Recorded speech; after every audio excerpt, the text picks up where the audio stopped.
Example এবং পুরো অর্গানোগ্রামে ইকোসিস্টেমে একটা বিরূপ প্রতিক্রিয়া সৃষ্টি করবে। এশিয়ান ক্রিকেট কাউন্সিলও আছে যারা কিন্তু এই জায়গাটায় হয়তো একটা স্ট্যান্ড নিতে চাইবে, কারণ পাকিস্তান ক্রিকেট বোর্ড সেই জায়গাটা বাংলাদেশের সঙ্গে আছে যতদূর আমরা জানি বা যতদূর আমরা বিশ্বাস করি, এবং এই জায়গায় বোর্ড অফ ডিরেক্টরসদের ভোটিংয়েরও একটা ব্যাপার আছে।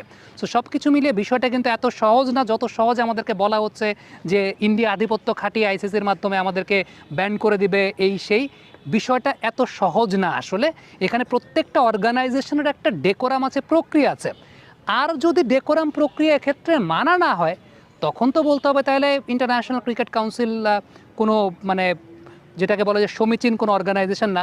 তখন আপনার কাছে আন্তর্জাতিক ক্রীড়া আদালতের অপশনটাও আছে, সেটাও হয়তো বা বাংলাদেশ ক্রিকেট বোর্ড অ্যাভেল করার চেষ্টা করবে। সোফার আমার কাছে মনে হয় এই ডিবেটটাতে, এই নেগোসিয়েশনটাতে বাংলাদেশ ক্রিকেট বোর্ড ঠিক এই মুহূর্তে আপার হ্যান্ডে আছে। কমেন্ট বক্সে আপনাদের মন্তব্য মতামত জানতে চাই।